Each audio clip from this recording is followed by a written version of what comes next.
In today's video, I'm going to teach you how to create and manage projects. We'll walk through the full process of setting up a project, adding related transactions, tracking performance, and updating details as the work moves forward. This is a helpful way to keep everything connected in one place so you can stay organized and monitor how the project is performing over time. To get started, open the Projects area by clicking Projects from the left-hand menu. This is where you can view existing projects and create new ones. If you're managing multiple jobs or clients, this section makes it much easier to keep each project separated and easy to review. Once you're in Projects, click New Project. You'll then enter the project name, so choose something clear and easy to recognize.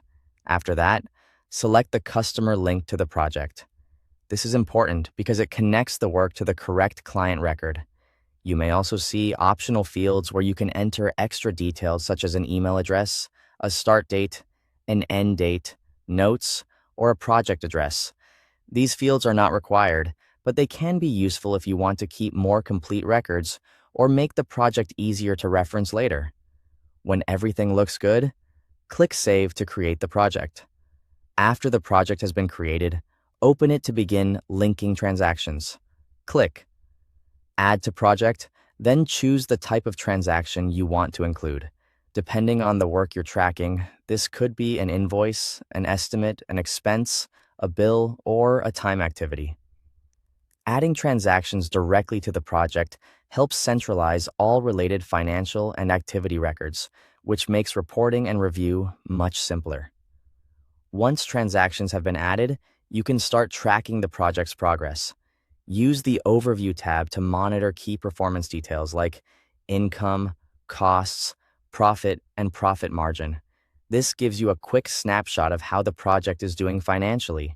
If you want a more detailed look, switch to the Transactions tab. There, you'll be able to see all project-related activity in one list, which is especially useful for reviewing what has already been added. As work continues, keep adding transactions to ensure the project stays up to date. This helps maintain accurate records and gives you a more complete picture of progress and profitability. If you need to adjust any project information later, simply click Edit and update the project details as needed. That's how to create and manage projects from start to finish. Once you get used to this workflow, it becomes a simple and effective way to stay organized and keep track of project performance.